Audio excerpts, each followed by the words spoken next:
नमस्कार दोस्तों, ट्रिकी गुरु अमित गुप्ता के YouTube चैनल में आज आपका फिर से स्वागत है। दोस्तों आज हम आपके लिए लेकर आए हैं दिशा परीक्षण के पाइथागोरस दूरी वाले दो ऐसे प्रश्न जो कि यूपीएससी 2017 की ऑनलाइन परीक्षा में पूछा जा चुका है। तो दोस्तों ऐसे प्रश्नों को सॉल्व करने के लिए इन दिशाओं का, 8 दिशाओं का आपको ज्ञान होना चाहिए। और दक्षिणावर्त का मतलब होता है क्लॉकवाइज आपको 90 अंश घूमना है, और वामावर्त का मतलब आपको एंटी क्लॉकवाइज घूमना है 90 अंश अगर कुछ ना कहा जाए तो। और यहां पर इस सूत्र का ज्यादातर प्रयोग हुआ है। इस ऐसे प्रश्नों में आपको एक तिरछे रास्ते की दूरी पूछी जाएगी। इस तिरछे रास्ते को कर्ण या विकर्ण कहते हैं।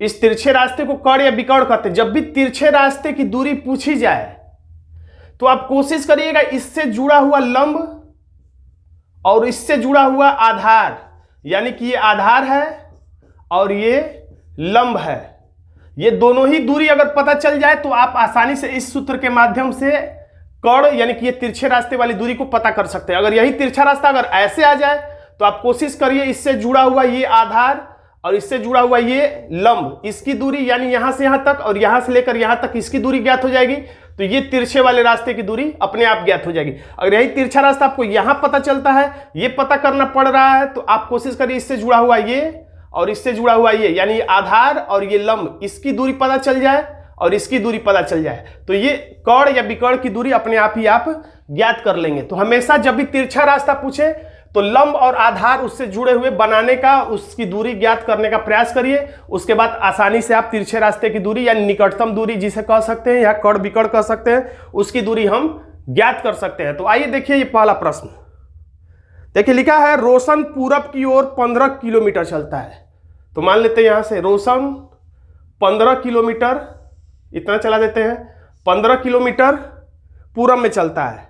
फिर वह 90 अंश दक्षिणावर्त मुड़ता है। अगर 90 अंश नहीं भी बोलता, वो बस बोल देता कि दक्षिणावर्त मुड़ता है, तब भी कोई बात नहीं होता, क्योंकि दक्षिणावर्त कहने का मतलब ही हो गया कि अगर कुछ न अंश दिया रहा है, कोई भी कोण न दिया रहा है, तो हमें 90 अंश ही मुड़ना होता है। तो यहां पर 90 अंश लिखना न लिखना बराबर है। फिर वह 90 अंश दक्षिणावर्त मुड़ा, तो दक्षिणावर्त का मतलब दाएं या 10 से घड़ी की सुई के दिशा में मुड़ा, यानी कि क्लॉकवाइज मुड़ा। तो इधर मुड़ा और कितना चला, तो 8 किलोमीटर चला। तो अनुपात में दूरी बनाएगी, ये 15 है, तो इसके लगभग आधे से बस आधे के आसपास बना दीजिए, और ये 8 किलोमीटर। और पूछ रहा है कि प्रारंभिक बिंदु से सबसे कम दूरी कितनी है। सबसे कम दूरी का मतलब ये 15 और 8 ये जोड़कर आपको नहीं बताना है। ये 15 और 8 दूरी जोड़ के आपको नहीं बताना है कि टोटल कितना हुआ। आपको सबसे निकटतम दूरी यानी ये तिरछा रास्ता ही पूछ रहा है।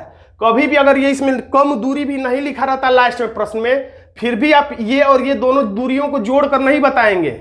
आप हमेशा ये नहीं कहेंगे 15 की ये 23 हो गया, ये आपको नहीं बताना है।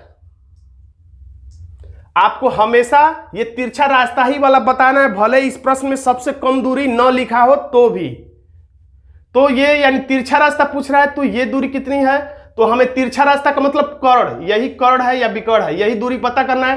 तो हमेशा यही वाला सूत्र लगाना है, यानी कर्ण बराबर क्या लिख देंगे यहां पे, तो ये 15 आधार मान लेते हैं। तो आधार या लंब दोनों एक दूसरे के स्थान पे हो सकते हैं। आधार का वर्ग प्लस लंब का वर्ग, यानी कि 8 का वर्ग बराबर कड़ी में हो जाएगा 15 15 यानी 15 में 15 का गुणा करने पर कितना आएगा, तो 225, यानी कि 15 का वर्ग 225 होगा, और प्लस 8 का वर्ग 8 × 64 होगा। तो इसको हमने लिख दिया, और फिर कड़ी में ही 225 और 64 को जोड़ देंगे तो हो जाएगा 289।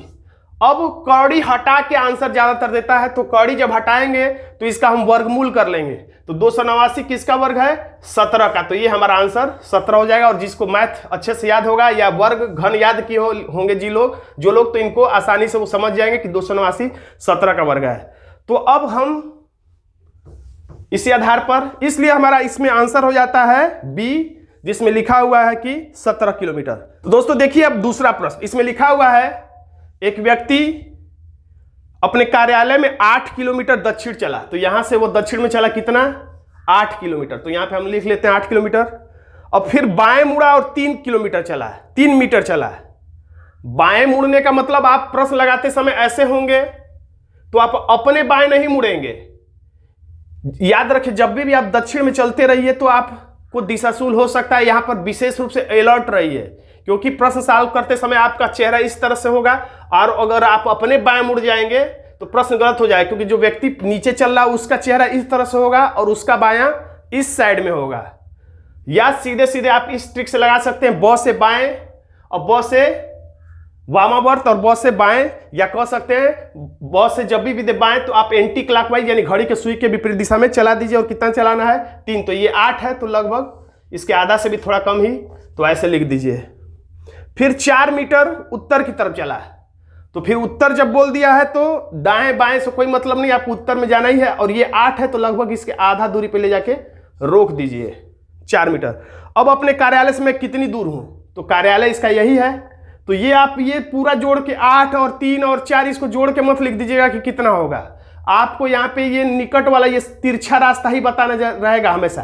तो मैंने बताया था, जब भी ये तिरछा वाले रास्ते की दूरी पूछे तो आप एक उसी से जुड़ा हुआ आधार पता कर लीजिए और उसी से जुड़ा हुआ लंब की दूरी पता कर लीजिए। यानी यहां से लेकर यहां तक की दूरी पता चल जाए और यहां से लेकर यहां तक की दूरी पता चल जाए तो हम आसानी से इस ट्रिक से लगा सकते हैं।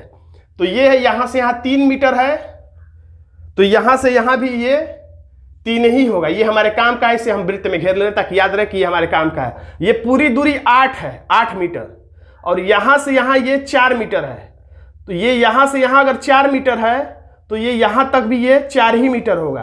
तो टोटल 8 है, तो 4 नीचे निकल गया, तो ऊपर कितना बचा? 4। तो ये भी हमारे काम की दूरी है, इसको हमने वृत्त में घेर लिया ताकि याद रहे। तो हमें एक तिरछा रास्ता यानी कि कर्ण या विकर्ण बराबर क्या लिखना है? 4 का वर्ग प्लस 3 का वर्ग।